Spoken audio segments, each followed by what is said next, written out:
and welcome to Circulating Conversations, the podcast where we discuss library topics, genre deep dives, and book recommendations. I'm your host, Rachel, an Adult Services Librarian, and this is my guest. Hi, I'm Robert Voyles, one of the Adult Services Librarians here at Leesburg Public Library as well. Welcome back on the podcast, Robert. It's great to be back, I think, for my third appearance. Yep, third. And today, you kind of are the topic, because Robert has recently appeared on Jeopardy. Yeah, it's kind of been a bit of a whirlwind since then. My show aired about 2 weeks ago. Filmed a little over 2 months ago. But yeah, I'm glad to be here and kind of talk about my experience. Yeah, so to start off with, what is your relationship with the show Jeopardy? What made you want to go onto the show? Yeah, so my earliest memories, there's a few memories. So I had a friend in middle school when we were in 6th grade actually appear on one of the children's tournaments. That was my first ever, what's Jeopardy? And I told my mom about it, and we watched it, and that kind of, it just kind of went away after that. I was like, oh, that's cool, whatever. And then about a year or so later is when Ken Jennings appeared on Jeopardy with his historic run. And my mom had kind of been talking about it, and they were watching it, and it kind of got me involved in watching it. And I kind of liked the whole trivia aspect of it with, learning about information and trying, testing your knowledge. And just him going, 74 episodes, just kind of enamored me. I just couldn't stop watching. It was every day. I just wanted to see if he would win again. And ever since then, I was like, I kind of want to try and go on the show, and I kind of want to try and do that, see if I could do it. Because, watching as an armchair contestant, I would get a lot of right questions. And, it's a different circumstance when you're just sitting at home as opposed to being on the podium, as I'll tell you. But, that's pretty much as far as it goes back. And, ever since then, ever since I was about 13 years old, I was like, I want to go on Jeopardy. All right. So a long dream then. Yeah. And it was always a running joke because I would watch it, and it's kind of peculiar for a child to be watching Jeopardy. And it would always be a joke with everyone I knew that was like, oh, when are you going to get on the show? It was brought up. My mom and my grandma, anytime we're watching, I get a bunch of questions right. And my grandma's like nudging me. And it's like, well, when are you going on? When are you going on? So now it's a dare. Not as a dare. But it was always that was always the running joke. And here we are 20 years later. And I made it on the show. Yes. So can you tell us about the experience of applying for it? What was that like? Yeah. So the whole in quotes audition process it starts by taking a test. And back in the day, it used to be the Jeopardy test was going to be at this date on this time, and you had to kind of set your schedule for it. So ever since I had turned 18, I had always wanted to try and apply. And a lot of the times it just never worked out. I had class, or I was at work, or this or that. So I had taken maybe the test 4 or 5 times since I turned 18. And maybe a few times before they adopted the anytime test, where you could just go online and just take the test. And then the last time I took the test was in 2021. And sometime later, I was contacted by producers saying, oh, you took the test and we want to invite you to a Zoom interview. And I, set up the date and time. I was on there with a bunch of other potential candidates. And they kind of just went through everything, asked us a little bit about our information, about ourselves. And they eventually did kind of a mock show. Where they would ask a question, they would, trio us off, I guess, every, 3 people, and ask questions, and we're supposed to pretend we were hitting a pen, hitting a buzzer with a pen. And then after that whole thing, it was about an hour long or so, they told us that if we were contacted within 18 months, they gave a time frame of 18 months. If we did not hear back from them in 18 months, they explained to retake the test, so essentially to start everything over. the 18th month came, and I was prepared to take the test again, and that's when I got the fated, it was a combo of text message first and then a phone call from one of the main producers, ensuring me it wasn't like an April Fool's joke, because it was in April, and that I was on the show, and then, that's when the whole they sent all the forms, they explained everything, and it was to set up the film date and such, and I would fly out to LA. That ended up becoming a year delayed, due to scheduling conflicts and then the writer's strike, but and eventually got on the show in LA at the studio. Now, was that audition process, was that in itself like nerve-wracking for you, or how did you feel during that time? Not really, because it was almost like, if it happens, it happens kind of thing. Taking the test, like, you never know how well you're going to do unless you have someone like literally recording it or something, right? You do not have time to look things up or write things down. So you don't really truly know unless you are a super genius if you got everything right or how much you got right. And it's always kind of just like a dice roll in terms of how well you might do, just depending on what topics are on the test itself. I figure like, I'll just have to, I took the test 4 or 5 times already. So I was like, kind of resigned myself, like, I'll probably have to keep taking it a bunch of times, because Ken himself has always said that he had to take it so many times before he actually ended up getting on the show. And that's something that they always like to tell in the lore of Jeopardy, that, it's never going to be the first time. But nothing anxious or nerve-wracking about the whole process. It really didn't, until it actually became real when I was there, at the studio and stuff like that, when it actually mattered, my performance for the show, that's when the nerves kind of kicked in a little. And how did you feel in the moment that you got that text/phone call? Well, I was at work, and I just stepped away, and I kind of just was like staring into space, just listening to this guy, John, who's a producer, just listening to him talk and explain everything. And he's like trying to like gauge my response. Like, he's like, oh, so like, what do you think? And I'm just like, I literally was stupefied, asking myself if this is happening, and I'm so excited and elated, and it was just essentially a dream come true. It really was a dream come true. Yes. So then once you found out that you were picked to be on the show, how did you prepare for it? That's a little tougher, because there is so much information in the world, and the topics are completely random. I have my own specialized like kind of field of what I'm strong in, and that's typically like history, philosophy, religion kind of stuff, a lot of humanities. It just kind of became, what don't I know? It was just like, if I ever come across something that I don't know, that's what I'll kind of just like, okay, let me go down a Wikipedia rabbit hole. Fill in the gaps. Yeah, it was just like someone, here at work, people would just ask me random questions, and most of the time it was stuff in genres and categories and stuff I had no clue, no real knowledge of, and it just became an excuse for me to do more research. And you can't get hung up on details. I would just read and read, and it's not something to like go back over. Like I'm studying for a test. I just need to consume as much information and just keep moving on, because there's just too much. So yeah, and then just hope recall will work honestly, that's what it is. Just hope I picked up something that would be useful. That's really all it is. All right.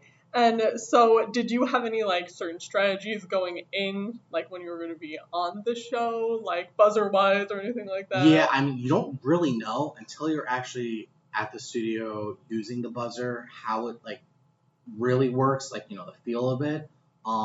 I think that is a detriment for people, because I feel like a lot of the contestants do know the responses to a lot of the questions, and it's just a matter of who gets to the buzzer first. And, incumbents, the returning champions, usually have a leg up because they've been, through the whole process. They've used the buzzer. They kind of can get the timing down right if they're lucky. Some do, some don't. So it's just a matter of essentially practice. Practice makes perfect. Strategy-wise, I a lot of people put a lot of a weight into the location of daily doubles on the board and stuff. I kind of didn't even think of that. I'm just trying to make sure I answer a question right. Right. So it's just like, okay, I answered the question right. I'm just going to pick the next logical answer on the board, just kind of go in sequence. That was kind of my strategy, was make sure I didn't get into the negatives. I didn't want to answer anything wrong. I did answer one question wrong, but I wasn't going to guess on anything. That was one guess I did. It was the first thing one of the first things I chimed in on. And kind of that was my strategy, is don't guess anymore. Just only if I know, and I'll buzz in. So. Okay. So once you were in LA, and you were ready to film, what was it like behind the scenes? Any memorable moments with the host or with other contestants? It was interesting, pulling up to essentially like a TV studio, like a film studio. I had went to the gate, they escorted me in. It was a little interesting just to see the behind the scenes, because, I've never done anything remotely close to that. Never even been to LA before. They kind of shuffled us in like what they call a green room. It wasn't green or anything. It was just kind of a waiting area. And, they went over everything with everyone. When you were about to go up on they did practice runs with us on the studio. They took us around the stage. We met all the relevant people, the producers, Ken, and all of the stuff beforehand. And then essentially it was kind of just like a real bonding experience with the other contestants that were going to be going on the show, the people that were filming for the week of episodes. Right. So that was kind of like a cool behind the scenes thing, because, from home viewer, you don't know like how these people are interacting, but the people I was on stage with and the people that were on the stage before me and after me, I was sitting there for 8 hours talking to all of them about their lives, about their experiences with Jeopardy and stuff. So it was a really cool experience, kind of just see other people from walks of life with a shared interest. Yeah. All right. And then, were there any surprising challenges that you may have faced during filming that you didn't expect? I wouldn't say it's something that I didn't expect. Nothing really super surprising. I kind of knew the buzzer thing, as I mentioned before, was kind of going to be one of the big hiccups. Just the fact that, if I knew questions or not, I guess the category reveal too would be a bit surprising. Right. I do think I kind of got a little shafted. No fault to Jeopardy or the production or anything. It just turned out, I feel like a lot of the categories were like stuff that I was just not knowledgeable in at all. Right.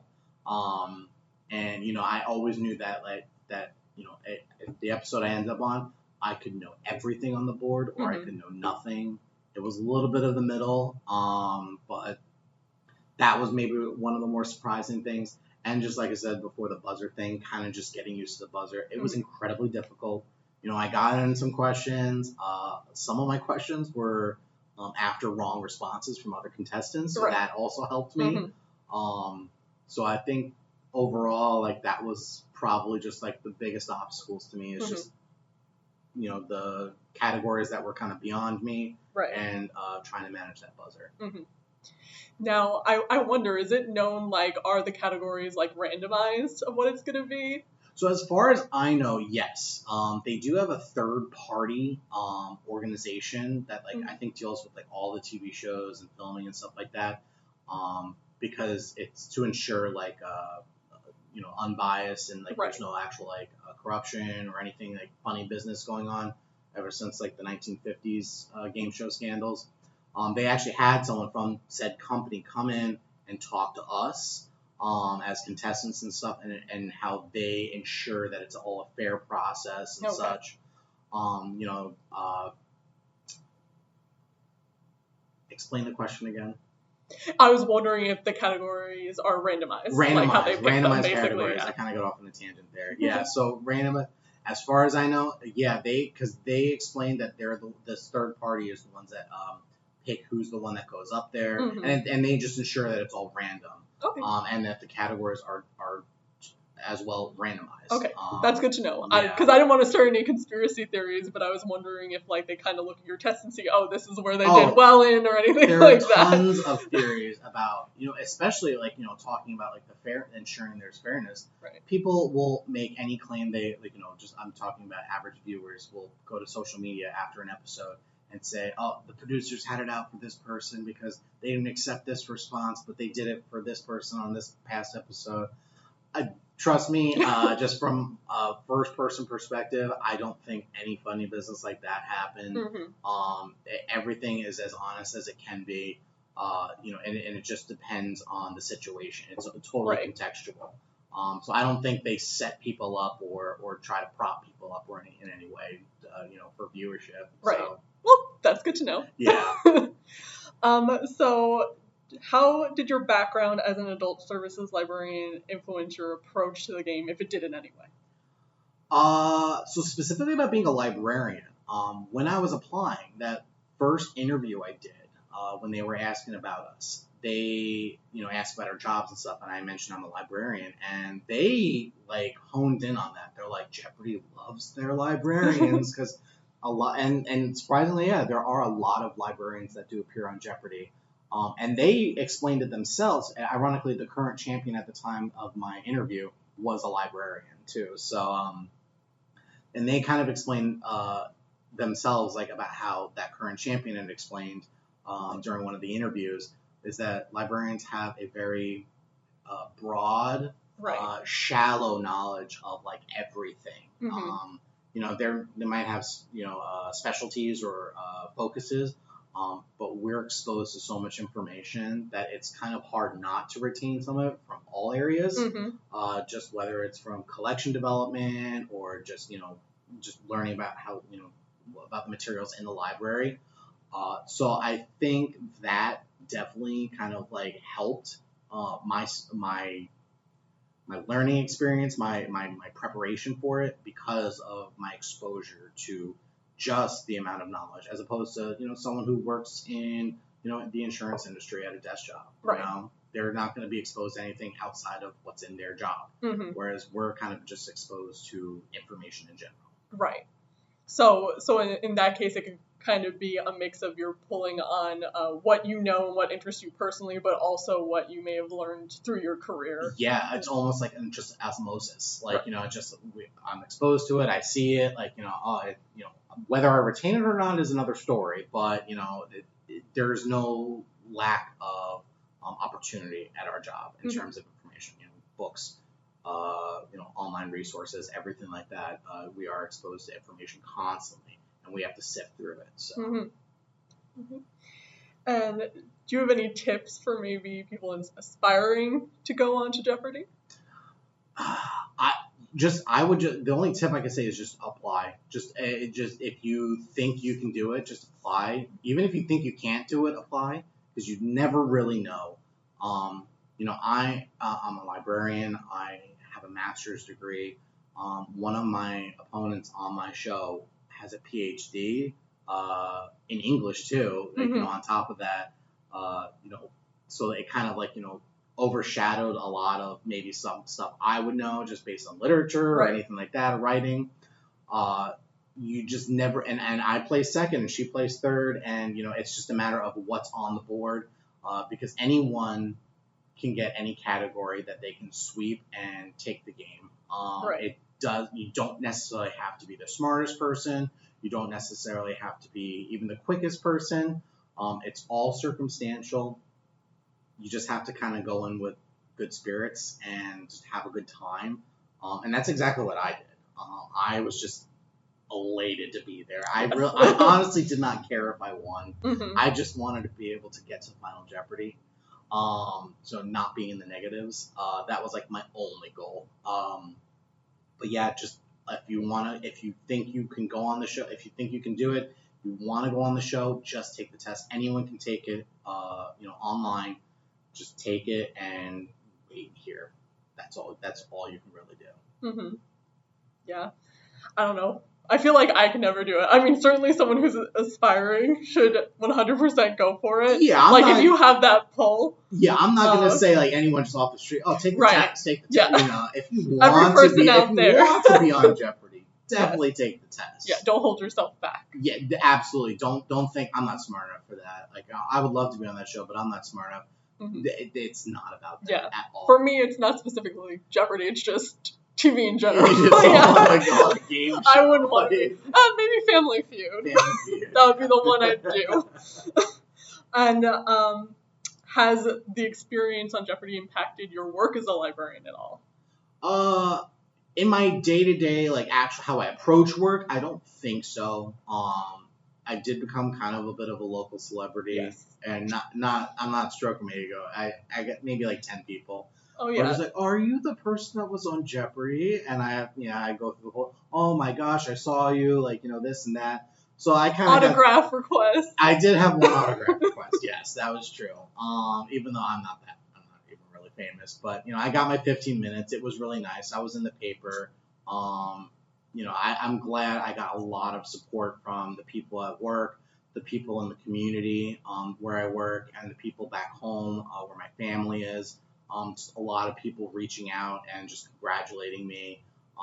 And that was one of the things that the producers kind of left us with right before we actually started the filming, was that there are 100,000 people that apply for the show every single year, and they only pick about a little over 100. So whether we do well or bad on the show, we are where we are that as a result. It's a total accomplishment, regardless. And that's exactly how I took it. I was like, I got on Jeopardy. That's the coolest thing in the world to me. So if other people find that cool, that's great, and I'll absolutely talk to them about it. And lastly, what was the most valuable lesson or takeaway that you gained from your time on the show? I would probably say, just the idea, the whole concept of the show is about like knowledge and kind of like wanting to learn more knowledge, kind of just always be on an unending quest to kind of gain information and kind of just an actual learning experience. I don't know. I can tell you right now that most of those questions are probably burned in my mind for the rest of my life. So I will know that information for the rest of my life. So we should sneak attack those questions. So from now, I could answer every single one of those questions that were on my episode because of just the whole experience itself. Mm-hmm. But just as a takeaway, I think it is important to always go into things with good spirits and humor, and kind of always just want to have a good time. There's room for competitiveness, right. But I didn't even view it as that. It was just kind of it was a game. Mm-hmm. It wasn't super serious. Some people may take it seriously, and that is totally their prerogative.